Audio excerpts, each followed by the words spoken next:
Kayo po ay nabugbog sa harap ng HADS Beach Room Rentals, so isang transient house sa La Union. Opo. Ano po nangyari? Bakit po umabot sa Ang bugbogan? pangyayari po noon, sir, hating gabi na po, 10:00 ng gabi. Tulog na po ako sa room na inuupahan ko sa kanila. Bigla po kumatok yung, ewan ko kung may-ari po ba siya o staff siya. Kumatok po siya dun sa room at sinabi, ang kakagising ko lang po, nalipungatan po ako, antok pa po ako, pagod. Tapos nagulat po ako sa kanya, kinatok niya ako. Sabi ko na lang, mamaya na lang po yung bayad. Okay. Para umalis lang po siya. Tapos sinabi ko, magwi-withdraw muna ako. Kasi yung ano ko po, alam niyo po ba yung antok pa po, yung tulog pa po yung ano ko, yung diwa ko. Tapos gising lang yung katawan ko. Kumbaga, hindi ko alam yung sasagot ko. Tapos nung sabi niya, pagbaba ko, kumakatok pa rin siya. Tapos dun sa kabila, kasi may pintuan dun sa kabila, dalawang pintuan dun sa yung room kwarto. nila. Dito sarado. Dito bukas ay yung nilalabasan ko. Ngayon, sabi ko, magpapaalam na po sana ako. Na magwi-withdraw sa'yo. Lilipat na po ako. Lilipat na po ako ng room. Babayaran ko na po sila. Okay. Ang ginawa po nung sinugod po ako.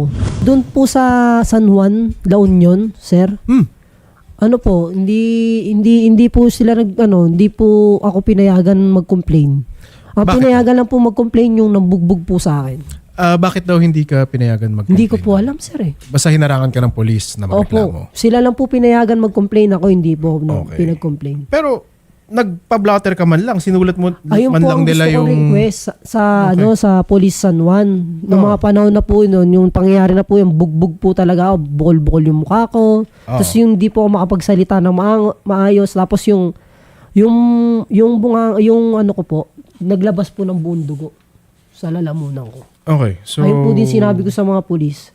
Tapos gusto ko po mag-complain, ayaw po nila. Ayaw po nila na... So, ibig sabihin, babayaran mo na sila, pero binayaran instead ko. na hintayin nila yung bayad mo, sinugod ka, binugbog ka. Opo, ganun po. Ah, Pero ang nangyari po, pagtas nila akong ginulpe, sir, alam niyo po ba anong hinanap? Yung bayad ko pa daw. Tapos ngayon, nagbayad ako. Karap pa po yung 2 pulis na rumonda doon. pagkatapos kang bugbugin. Opo. Nagbayad Tsaka ka. po sila tumawag ng pulis pagtapos po nila akong bugbugin. Ayun po yun. Hindi mo naman sinubukan takbuhan. Di mo Sinubukan po silang takbuhan ng mga panahong ginugulpi na po nila ako para pumunta po ako sa kabilang resort para manghingi ng tulong doon sa mga gwardiya doon. Dahil hinabol ka na. Opo, ayun po yun. Sir Marlon, magandang hapon po. Marlon, ikaw ang sinasabi ni Henry Gana na nambugbog daw sa kanya. Ano masasabi mo, sir? Ganito po yan, sir. Umpisan ko po, sir. Dahil kukunin ko po rin yung bayad po, sir. Umakyat na ako doon sa kanya. Sinapag ko po siya ng maayos. Sir, kunin ko na po yung payment. Sabi ko. Tapos ang sagot niya sa akin, sir, pwede Gcash na lang. Okay. Pwede Gcash ko na lang bukas, sabi niya, sir. Tapos, sige, wait lang, sir. Kaya tanong ko lang sa pinsan ko, sabi ko. Tapos, sabi ng pinsan ko, kailangan daw, kunin ko na lang daw yung bayad, sir. So, Okay. bumalik ako. Tapos, sabi ko sa kanya, sir, hindi ko pwede, sir. Kailangan bayad daw muna, sabi ko. Cash. Tapos, sabi po ni Henry sa akin, sir, pwede, bababa na lang ako at mag-withdraw ako sa baba, sabi niya sa akin, sir. Pumalik ako, sir. Bumaba na ako, nagkita ako doon sa may store kasi may malapit doon na withdrawhan. Kaso hindi siya pumunta, sir. Tapos bumaba daw siya dito sa may truck, dito sa may transfer. Nakausap niya yung asawa ko, yung living partner ko. Inahanap daw niya ako, tapos daw niya ako makausap. Okay. Pumunta yung kasama ko doon sa may store. Pagbalik namin, wala na siya dito, sir. Tumakbo na pala doon sa dagat, dala-dala na lahat po ng gamit. Okay. Medyo napalayo na po dito sa may transient, sir. So, dala niya na lahat ng gamit niya, nakalis na siya ng transient. Kaya yun, sir, hinabol lang yung tao sa dagat, yung may tao sa dagat. Tapos, dinala namin sa may malapit sa harapan ng transient, sir. Inausap namin siya. Nung panahon na dala niya na yung gamit niya, andun na siya sa tapat ng dagat, nagkaengkwentro na kayo nun, nagkabugbugan na. Hindi pa, sir, hinuli Hindi lang pa. namin. Tapos, dinala namin sa may harap ng transient. Tapos, kakausapin namin siya. Tapos, patingin ng ID mo, sabi namin, sir. Kailan yung pambubugbog nangyari dito? Hindi pa, sir. Saka lang nabugbog yan, sir, nung nagtaboy siya ng buhangin sa kasama namin. Kasi, Nagsaboy ng buhangin sa kasama ninyo. Bulit siya. Okay, so sinusubukan niyo siyang kunin para kausapin, pabalik dun sa transient home, pero sinabuyan kayo ng buhangin. Opo, kasi tinignan namin yung ID niya, sir. Peke naman kasi ini-scan namin. Sinabi ng kasama ko, peke naman yung ID mo. Nagbigay siya ng 3 ID, sir. Yung 3 Namin. peke lahat. Opo, yun yung pagkakalam namin, sir, kasi tapos sinasabihan namin ng peke.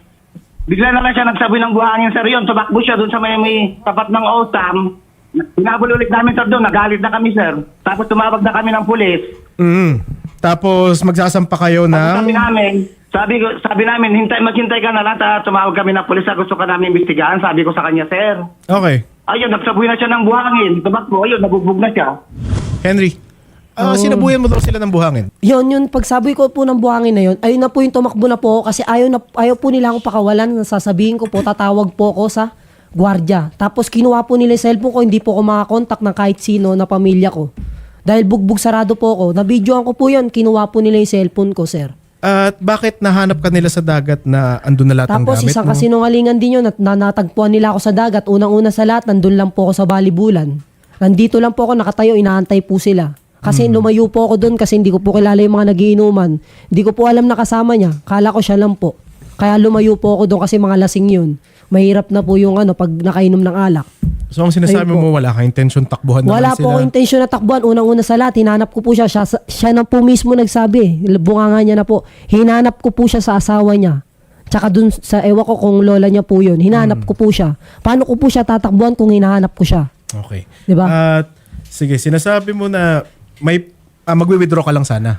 Magwi-withdraw po ako. Nung sinabi ko po nagwi-withdraw ko, may pera po akong 3,000 sa wallet. So, ayun Bakit lang yun. hindi mo Ayun lang po yung binigay paraan na sinabi ko para makatulog pa po ako ng maayos. Kasi hindi po ako nakatulog ng maayos doon sa room. Okay. Tapos ngayon, nung bumalik po siya ulit, Anong oras ka ba nag-check-in? actually po, sir, nag-check-in po ako sa kanila mga 5. Ng 5 po na hapon. hapon. Wala pa po siya. Yung staff pa po na isa yung Alas 5 nakausap ng ko. hapon, natulog ka doon, tapos kinakatok ka na ng alas 10 para... Opo, hindi ko nga po Kolektahan. alam. Hindi ko nga po alam na staff din po siya. Kala ko siya po yung may-ari kasi may kausap na po akong isang staff eh. Okay. Sa kanya po ako magbabayad dapat eh. Hindi po sa kanya eh. Sige. Pero sa dulo naman, no, Marlon, gusto ko manggaling sa ito. Marlon, sa dulo naman nagbayad si Henry. Nung dumating na po yung mga pulis, sir, Kasi nakita ko dito parang nagsuspecha, no, yung HUDs dun sa ginawa mo. Na lumalayo ka, pumaporma ka na, di ba? Parang palayo ka na doon sa lugar nila, kaya hinabol ka. Hindi ko sinasabing tama na binugbog ka. Opo. Mali yun. Kung gusto mo magpa-blatter o magpareklamo sa polis na binugbog ka, edi sige, di ba? Edi dapat tinik nila yung blatter o kung gusto mo mag-file ng charges, dapat kinuha nila yung sinumpaang salaysay mo. Yun lang ang sa akin dito.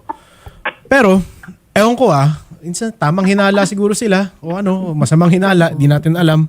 Kaya umabot tayo sa ganito. Pero Marlon, Palayo na sila eh, sir. ano yun? Palayo na sir. Gano'ng kalayo galing doon? Pero kita nyo pa rin siya. Kita pa rin siya pero may medyo malayo na rin po. Tumatakbo siya. Madilim pa. Anong oras to, sir? Sorry, tanongin ko lang. Anong oras to? Anong oras yun? Mga 9 ata? 9:20 PM? Nasa ganun po, sir. Nasa ganun po ng gabi. Okay, blatter. So mga 9:20, sir, ngayon, palayo na siya doon sa transient house. So feeling nyo, hindi na talaga babalik to. Tatakbuhan na talaga kayo. Oh, sir, kasi dala na po lahat yung gamit, sir eh. Ba't mo dala lahat ng gamit, sir? Kaya po, dala ko na po yung lahat ng gamit. Aalis na po ako dun sa room nila, sir. Kasi pabalik-balik po siya ng 3 beses. Bukod sa lahat, yung kwarto po sa kabila ang ingay po. Eh, wala naman po 3 katao-tao beses, doon. 2 beses lang. 3 beses na po yun. Una Dalawang po, beses sinabi lang. ko, wala po akong cash dito. sinungaling ka pa Pangalawa, gigigash ko na lang po sa'yo. Pangatlo, sabi ko, mag-withdraw lang po ang ATM. Ngayon, bumaba na ako. Dinanap ko na po siya sa asawa niya. Sabi ko po sa asawa niya, nasan po yung asawa niyo, magbabayad na po ako. Sir, ganito na lang, dadiretsuhin ko. Naintindihan ko kung bakit humabol sila. Okay. Kasi trabaho niyang paniguraduhin na lahat ng titira doon sa transient house. Babayad. Opo. Diba? Trabaho lang. Walang personalan, di ba? Pero sir, Ang mali lang kasi, umabot sa kailangan kang suntukin. Opo. No? Opo. Ayun po yung iniisip. Pero ang sasabihin kasi nila, sinabuyan kami ng buhangin. Opo. Bakit? Kailan ba Yes, nangyari sir. yung... Kaya ko po sila sinabuhay ng buhangin, sir. Alam niyo po kung bakit. Para makatawag po ako ng tulong, para makatakbo po ako sa kanila. Kasi palibot po sila eh. May pumabatok, may sumusuntok pa sa akin sa ganito. Kasi tinatamaan ka na bago Opo, ka nagsaboy ng buhangin. Hindi po nila ako tinitigilan. Tapos sinasabi nila, peke daw po yung ID ko. Nagsisinungaling daw po ako. Sinungaling Tapos, ka. Sige Marlon, ano yung sayo? Sabi niyo yan sa akin. Ngayon nga naririnig niyo naman sir, di ba Peki sabi niya ID ko, Peki daw. Sige Marlon, ano yung sa'yo? Tapos, Kung sinungaling ang sinasabi ni Henry. Anong kasinungalingan sa mga sinabi ko? Dapat magsabi ka ng totoo. Kung gusto mo, Ano yung- gusto mo, Henry, Ano yung totoo, Marlon? pumunta ka dito sa tawin ko, mag-file ka ng kaso. Marlon, ano yung totoo? Ano yung sinasabi mong sinungaling dun sa salaysay niya? Yung sabi, yung nga sir, yung, ano ba yung sinabi niya kanina, yung sinuntok-suntok na siya, sir? Hindi, sir. Nasuntok lang siya nung nasuntok lang siya dahil sa pagtaboy niya ng buhangin na tumakbo. Sige, ganito.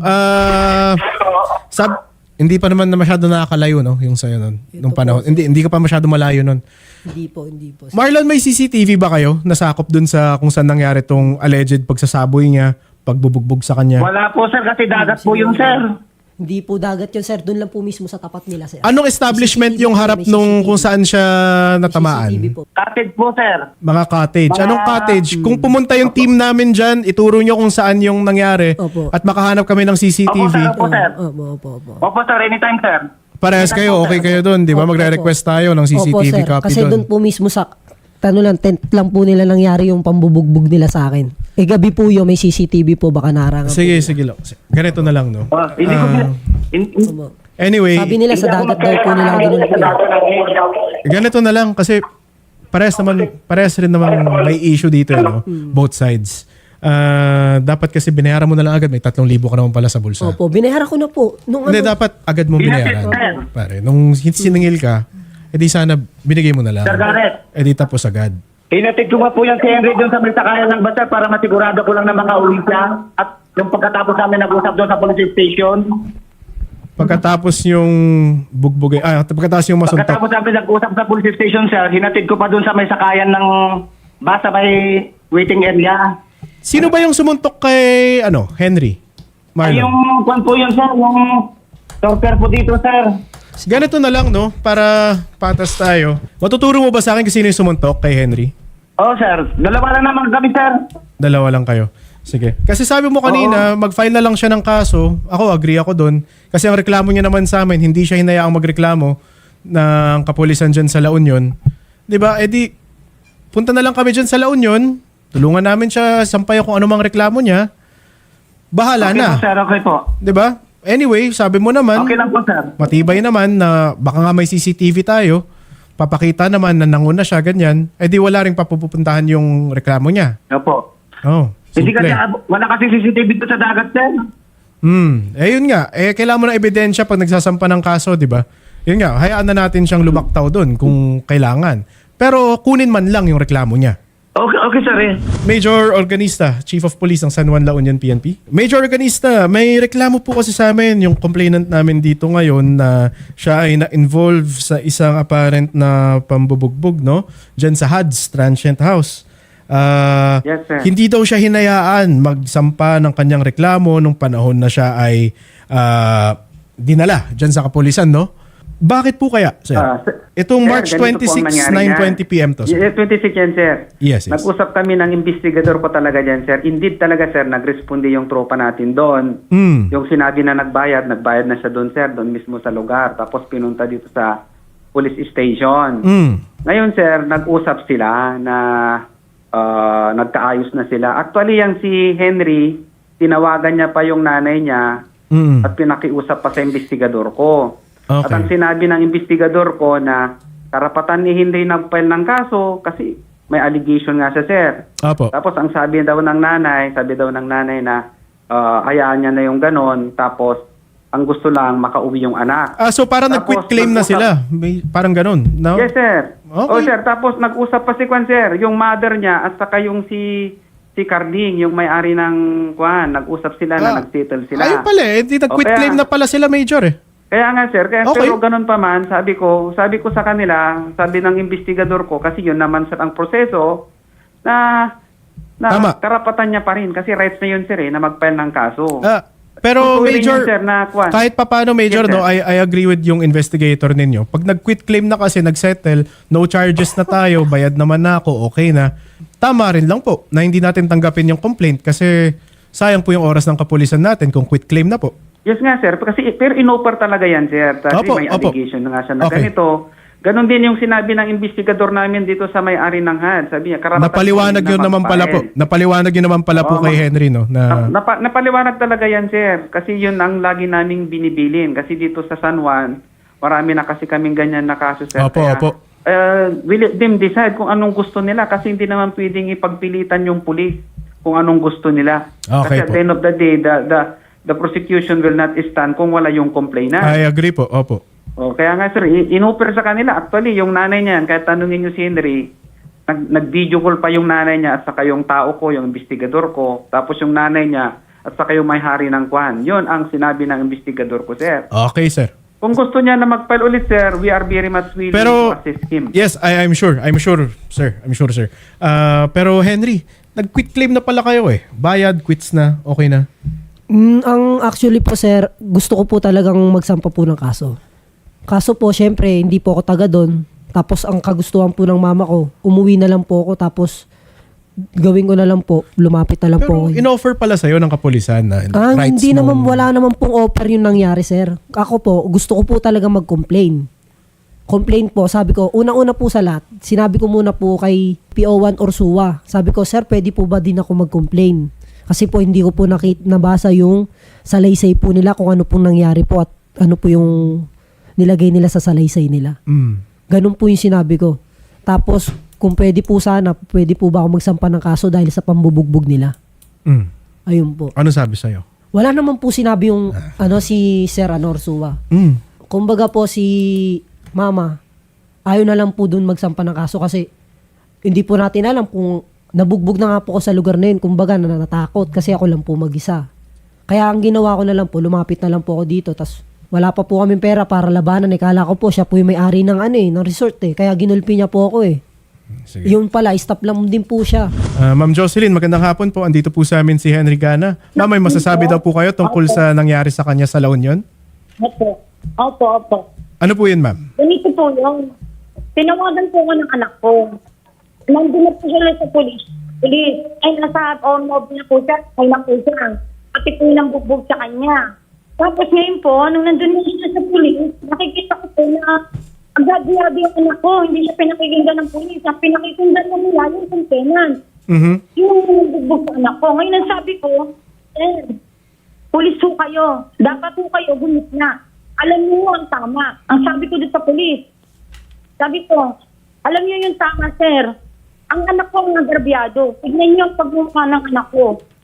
Kasi yung lalaking to, inaagaw ng cellphone sa anak ko. Sabi ko, wait lang, wag mo agawin ng cellphone sa anak ko. Cellphone niya yan eh. Walang karapatan sa gawin. Sabi ko dito ang pena. Tapos ngayon, kinakausap ko, parang nakikita ko po, agabyado niya yung ako. Kinausap ko na lang yun ako, na ganun naman, nakikita ko na baka mas may gawa ko na hindi maganda dyan. Ganito po, Ma'am Jocelyn, no? Ang sinasabi niyo po is parang di kayo pinakinggan. Pero ngayon, gusto niyo nang mag-file ng kaso si Henry. Opo, kasi nakita ko talaga yung bugbog sa rabi ng anak ko eh. Nakakuha ako eh. Kasi gawano yung mayabang yung yung complainant eh. Nandun pa lang, sabi pa siya sa amin na, sige, situloy ko na lang, magdidemanda na lang ako. Sumagot siya. Anong ididemanda mo? Kami na nga ang gabyado, kung magdidemanda, magbayad ng anak ko. Pinagtulungan mo sila, Sige, pinagtulungan ma'am. mo. Henry, ganito, no? Kung mag-public apology ba sa'yo si Marlon Cardines, okay na sa'yo yun? O magpa-file ka pa rin? Dito sa... Hindi po sir eh. Kasi po alam niyo kung ano po yung dahilan ko. Napuspon po yung yung orientation ko po for South Korea. Tapos yung natitira ko pong pasok sa Hindi mo na Holy Weeks, napasukan. Hindi ko po napasukan dahil po sa sa pangyayari na yun. Sir, alam niyo po ba kung bakit ako nasa La Union, sir? Bakit? Gusto ko lang po magbasyo na 2 araw para po sa orientation ko po for South Korea, sir. Okay. Kasi gusto ko lang po mag-enjoy. Sige. Ganun lang po. Sige. E di, decidido ka, magpa-file ka talaga. Sabi Opo. naman ni Marlon kanina, kaya niyang, kaya niyang depensahan yung nangyari, no? Doon sa, Sabi rin naman ni Major Organista, gusto mo, wala naman kayo pinirma ang quit claim. Wala naman, no? May Wala pinirma naman ka ba? po, sir. Kung gusto mo talaga mag-file ng kaso, bukas naman na yung pintuan ng La Union PNP, pwede ka mag-file. Opo. Hindi ka namin pipigilan doon. Di ba? Gawin mo yung nararapat. Kung kaya mong patunayan yung sinabi mo kanina, edi okay. 'di ba? Kung may hawak kang ebidensya diyan, Lahat po i-presenta ng natin. mga sinasabi ko, katotohanan po. Lahat po ng ano ko. sige. Kasi po, ikot-ikot po yan eh. Pag pinaikot-ikot po yan, mahuli ko po nagsisinungaling ka pag nagsisinungaling ka, sir. Sige. Marlon, yun no, narinig mo naman. Mukhang desidido siya talaga, mag-file ng kaso niya, kung ano man ang hawak niyang ebidensya, kanyang ipepresenta. Tapos noon, ikaw, Marlon, may karapatan ka rin naman, ilabas yung hawak mo na papeles, ebidensya, CCTV, kahit ano, para madepensahan yung sarili mo. Or yung kakasuhan niya na allegedly nanuntok sa kanya.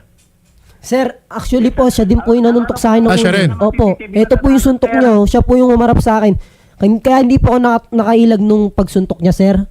Antok pa po ako eh. Sige. Nasuntok niya po ako dito. Yan. Tapos sabi, sir, sumigaw akong ganun. Sabi ko, aray! Tapos sumigaw, tulong! Sumisigaw po ako. Para pong nagwawala po ako. Pero hindi po ako lumalaban sa kanila. Ang dami pong kumakapit sa akin. Kinuha po yung jacket ko.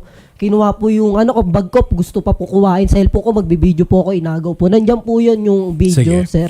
Ganito na lang, Tapos yung itsura ko ng mga panahon binugbog nila. bago natin buhangin. tapusin, no? Anyway, since ano naman na, settled, mag-file ka na ng kaso. Si Marlon, sabi niya may depensa siya. Comment sa parehas na lang, no?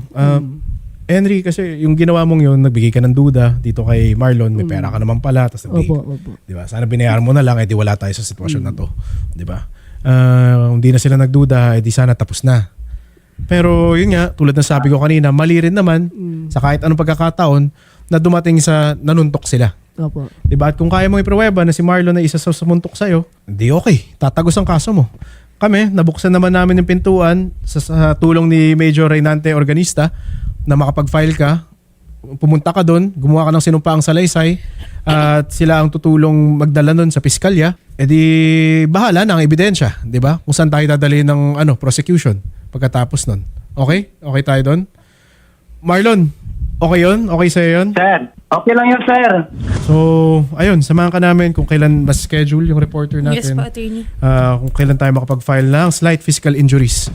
Diba? Thank you very much, sir. Magandang hapon po.